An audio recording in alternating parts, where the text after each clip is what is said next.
Welcome to the Story 516 podcast, where we sit down with Christians from across denominations and talk about how God is at work in the world today and inspire you to see God at work in your own life in new ways. Welcome back to the Story 516 podcast. I'm joined today by a good friend of mine, Matt Carlson. Matt, welcome to the show. Hi, thanks for having me. Yeah, we go, I guess it's fair to say at this point, way back. Yeah. It's kind of interesting how we got connected to each other because you had already gone through your undergrad. Yep. And which was in a different town, and then you moved back to the Fargo Moorhead area where we currently are both from and live. And you moved back kind of while myself and then a bunch of other friends were going through college, and you ended up just having lots of connections in that group and started to hang out with us, and you just became kind of part of the crew. Yeah. I remember meeting you guys for the first time. So, um it was the flood of 2009, and I think colleges shut down for at least a short period of time there. And my brother was going to MSUM at the time, and I know that you were going there. A number of other now shared friends were going there, and I think my mom was a little bit worried about what was going to happen with the flood and wanted the whole family to come home. And so I think my brother just brought a bunch of college friends with him that maybe didn't live in Fargo. Right. And so, yeah, I got to spend the evening kind of hanging out with you guys because we didn't have anything better to do. And realized, oh, my brother has some pretty cool friends.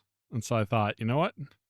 These are some people I'd like to get to know better and hang out with. And I think you guys lived at the Lutheran Campus Ministries house at the time, or at least some folks did. Yeah. And there's kind of a little bit of an open door policy there anyway. And so I just kind of stopped by and, yeah, hang out and get to meet people. And I like to say that it was like going to college the second time, but only the fun parts. Right. Without all the classes and paying for classes and all the homework. Right. Just all the socializing. And so that was pretty cool. So you cheated, basically, and got to do all the fun stuff twice. I cheated at life. Yeah. Yeah.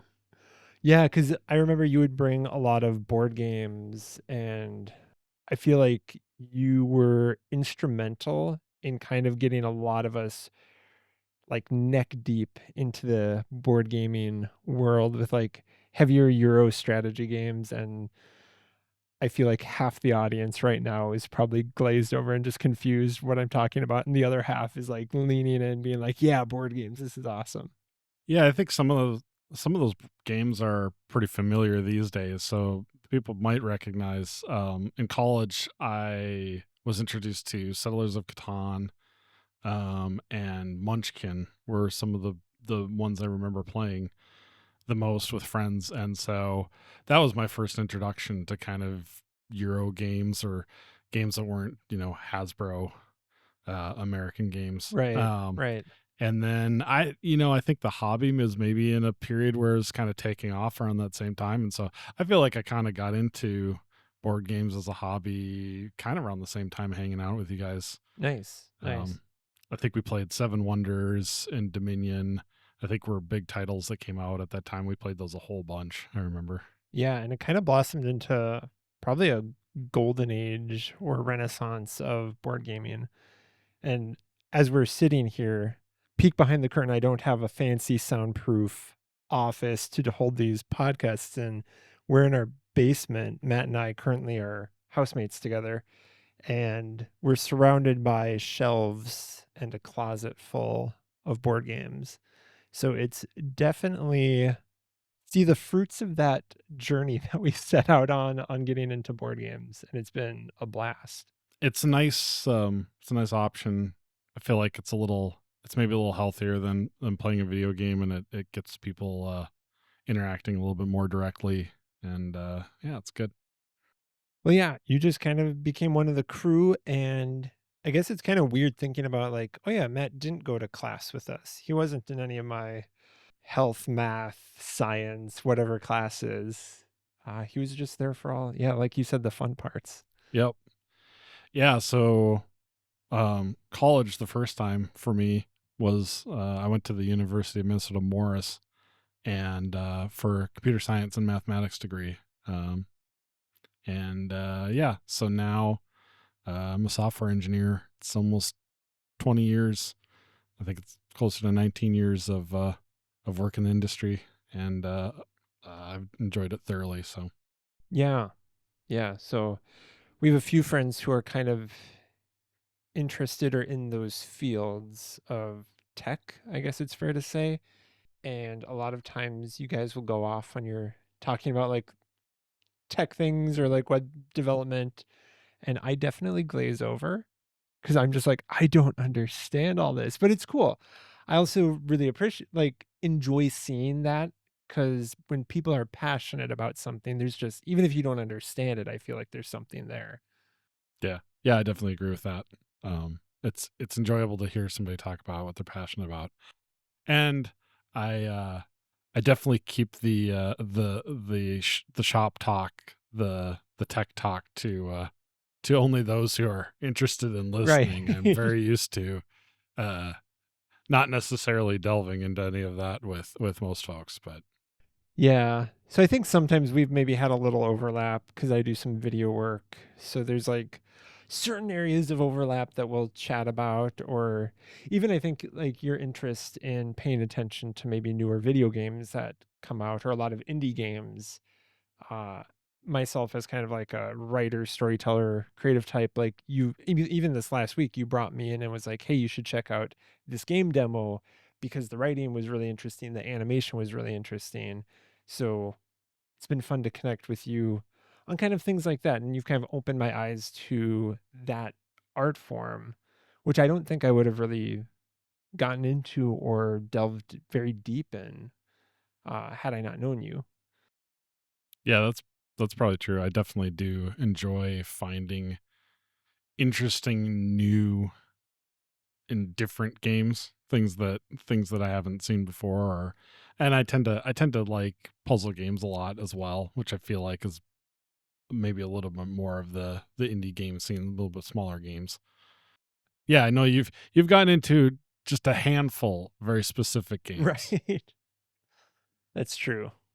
but I appreciate, the commitment to, just knowing what you like and delving deep into just a few things. Right. Right. Well, okay. So software engineer Yep. and a little bit about how we met. Was there anything else you wanted to share kind of about yourself, bio?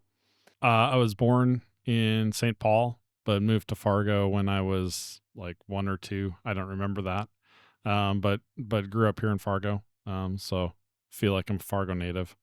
Although living on the other side of the river here now in Moorhead Yeah. for the last few years. So I guess I betrayed my fellow North Dakotans, but when my brother brought the house over here, and an opportunity to move out of apartment, that was a deal I couldn't refuse. So, and Right. I've enjoyed having a bit more space. So it's been really nice. Yeah. It's been really fun kind of getting kind of a different group of the crew together in the house. We have a few other roommates and yeah, there's most of us really like board gaming and have been gaming with each other for a long time now. So it's a little more convenient in that sense of like you don't have to pack up and go anywhere to do the gaming now. You just walk downstairs to the nice table we're actually sitting at right now. Yes, indeed. Yep. But yeah, so one of the main things we focus on in this podcast is kind of looking at how God is working in the world today, how you're noticing God at work in your own life. So I'm just curious kind of where you'd like to take the conversation here. So in thinking about coming on the podcast, the first thing that I kind of thought of that I wanted to share, in particular about kind of what God's been teaching me in probably the last couple of years, I guess I'd say, has a lot to do with humility and being a servant leader.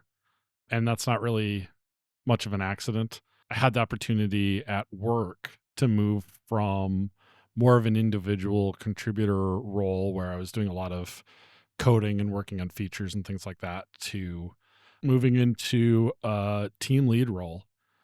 So still having some of those responsibilities of building software and a lot of the skills I had been developing over the last, like I said, almost 20 years, but also having a handful of individuals report to me and learning how to do, management things, having various conversations about how people are doing, how their performance is, or encouraging them or answering questions, that kind of thing, dealing with, possibly conflict on the team, or just making sure that work is getting done, all that good stuff. So it's been a great opportunity for growth. It's been challenging, for sure, because especially when I stepped into the role, it was not what I considered to be my forte in or outside of work, but God's definitely been using that to grow me. When that opportunity came up, I prayed about it, and I felt like God was leading me in that direction, even though overall, with kind of my own career goals, that didn't necessarily align, and maybe still doesn't. So I feel like it's a place I'm at for a season at the very least, and a place where God is using that. I bet that's a little different managing a team versus managing resources in a video game or board game. Yeah, human beings have an interesting way of being a lot more complex than most other things you interact with. I will say, I'm used to dealing with a computer, and a computer's feelings aren't hurt when you yell at it. I know that full well, because I think that's a daily occurrence for me sometimes. I'm pretty sure most people who own some piece of technology has can relate to that experience of talking strongly to your tech. Some like it usually doesn't work, but sometimes it at least feels like it does. It maybe makes you feel better, but yeah, no, you need to have a more tactful approach, with people. So kind of alongside of kind of growing into this role, Jesus kind of gave me a vision, I guess I would call it, but I explain it as kind of like a word picture. This vision is he's holding my hand, and we're walking down like a valley, like a river valley, and there's a river running kind of between mountains, and we're moving downwards. In the vision, the river kind of represents the river of life. And the idea is that he's taking me, we're following where there's life, where there is blessing in his provision, and where he wants to take me, where we want to go. And then part of the picture of the way that we're moving into this valley kind of deeper, that kind of connects with that idea of, like I said, humility and servant leadership, of not doing things for myself, but really kind of sacrificing that for the good of those around me and really serving others around me. Another kind of connected idea, that's something that I don't know, it's kind of stuck in my mind, and it's been brought up in a number of things. I think it was a theme at Inspiration Point, which is a Bible camp that our church is connected Yeah, with. yeah. But this idea of the upside down kingdom, where, and this is biblical too, but this idea that, when Jesus taught, he taught a lot of ideas that are very much the reverse of the way the world works, or the way that sinful humanity sort of tends to, choose things, especially, kind of selfishness, I think, is where a lot of that stems from. Yeah, well, like even like the first will be last, or I think there's a story where he's talking about if you come and take the seat of least importance at like the table, not the one of most importance. So yeah, I totally see that in the Bible and remember hearing it from places like Triumph, the church I grew up with, and then I Point. hmm And so this idea that what Jesus calls us to is often counterintuitive, and it's the opposite of what we may naturally want to do. as the upside down kingdom. And so visually, the idea in this vision also is that eventually at the end of the journey, when I pass away, Jesus is going to flip everything over. Essentially, I'll cross to the other side of the upside down kingdom and find that the journey into the valley that seemed like it was costing me, maybe everything or a lot at least, right? Sacrificially living and serving others turns into a mountaintop in heaven. That's kind of a cool picture. I imagine kind of like an artist illustrating this valley that goes down with like a line that goes down, and then you flip it the picture upside down, and all of a sudden that downward arc becomes an upward mountain. So I think it works really well, like from a visual aspect too. Yeah, that's why I said that. I like to think of it as like a word picture, these ideas, but visually. Yeah. It's funny, the visual specifically also reminds me of Stranger Things, which Right. does that same kind of, the upside down is Yeah. what they call the sort of other dimension in that show, and they do some visual shots where they'll kind of flip the they'll rotate the whole Right. thing around. So I picture that kind of visual of everything flipping over as kind of part of that idea. But yeah, I thought I'd share that. I thought it was a really neat thing, a way of God showing me what he's up to. Yeah, in a visual artistic way that kind of encourages me. I think sometimes the weight of that, feels heavy, serving others and feeling.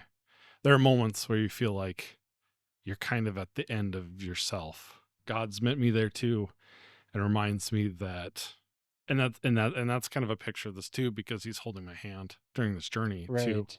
And so I think in those moments where sometimes I feel like it's very hard, or I'm tired, or just kind of feel exhausted, he reminds me that he's the one doing a lot of the work, and just to let him drive forward. Yeah. And you brought up kind of part of this journey that you're on with God seems to be learning about servant leadership Mm-hmm. and what that means. And that got me thinking, like, I feel like it doesn't take a genius to realize we might not, like in the Western world here, we might not have a ton of great examples currently of servant leaders in like the media, or like when you say show me a leader, a lot of people point to like the podcaster, the famous pastor, the famous politician, the actor, the captain of the football team, or sports superstar, or those like big name people that are just kind of in our cultural uh, consciousness. And when you start to think about it, it's like, how many of them exemplify like servant leadership? And I feel like that list becomes very small. So I'm curious, where has God kind of led you in learning? Like where do you learn how to be a servant leader? Do you have people you look up to?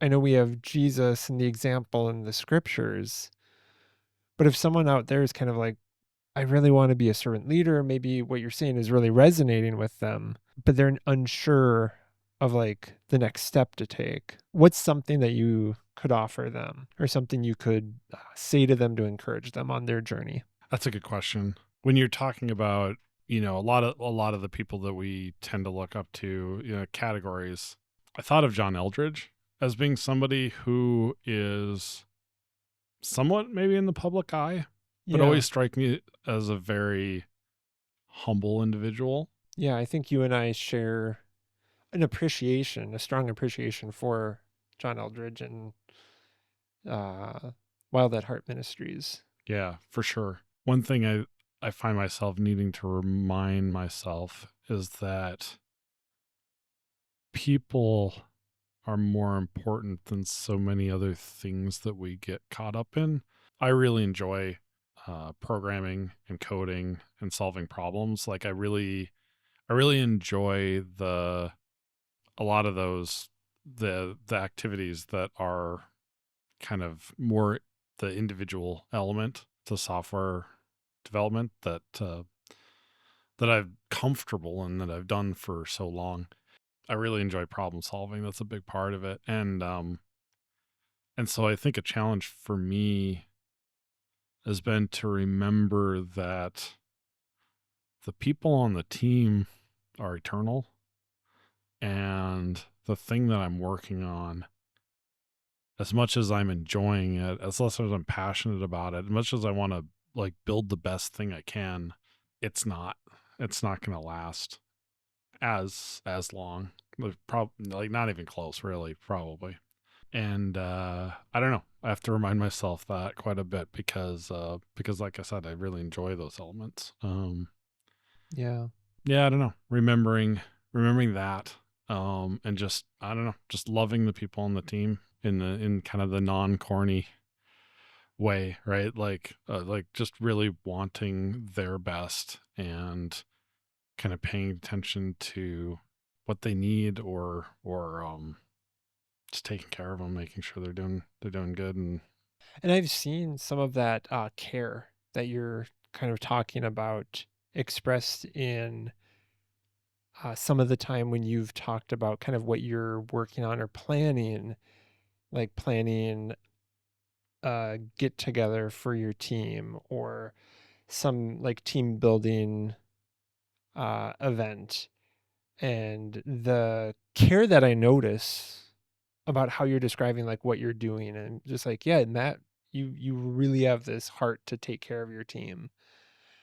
And that really connects with kind of that upside down kingdom you mentioned, where I think today, typically, a lot of people, it's really easy. I've been there, and I think probably most people have been there too, where we start thinking like, even unconsciously, like using people to get what we want, and that our goals, our aspirations, our progress is what truly matters, which isn't the case when you look at the example Jesus lived for us and taught. He taught that upside down kingdom, that other way of doing things where people are more important than anyone's personal progress, and how that kind of like flies in the face of maybe like the hustle culture a little bit. yeah, for sure, for sure. So gift giving is one of my like strongest love languages, and I really enjoy being generous. And by the grace of God, I've had opportunity to be generous to others. And that's something I just really like to do, to bless others. And I think that connects with what you're talking about. So one of the things I have found in this team lead role, that's been one of the responsibilities, not super often, but we'll have folks visiting, either customers visiting here in Fargo, or now my boss is actually in Germany, and so from time to time he'll fly over and spend time here in Fargo as well. And I think connected to those, the way that God's made me, I've actually really enjoyed hosting, and trying to come up with neat activities or experiences, ways to enjoy time together. And I'd like to think that that's gone really well. I think I've gotten feedback from people on the team and people that have visited, that we had I picked some fun things to do here, and that those are memorable experiences. So it's connecting to things like that. It's fun to find the passion in those pieces of this team lead role, because there's definitely aspects I don't particularly enjoy, administration Yeah. and I don't know, scheduling things. Right. And The longer I've lived, the more I've realized that even in a really good job or a dream role, there are still elements that are just like not the most fun, that are definitely always, there are always areas, we'll say it positively, there are always areas you can grow. Yeah. Or areas that that seem to continue to be a weakness. That's the other part of it. I think the hardest thing in this role has been trying to remember all of the little things to communicate often, and almost constantly feeling like I'm forgetting something and something's gonna slip down the crack, and then 2 weeks later I'll come back to haunt me, or somebody will say something. It's like, oh yeah, shoot, I was supposed to do such and such. Sorry. Obviously, I haven't goofed it up too bad to still be in this role, but yeah, there's little things trip me up every once in a while, and I have a perfectionist personality, and that's part of why I think that really bothers me. So that's probably the most stressful thing. But I don't know. God takes care of that stuff, I guess. Yeah. Yeah. Well, that's nice. So it's like connecting it back to that image, the vision that you got for your life of God being there with you, that even when you've reached what feels like the end of ourselves, that we can trust that God's there to fill in the gap, pull us along, sometimes drag us kicking and screaming, but he doesn't let go of our hand. Yeah. So that's nice to remember.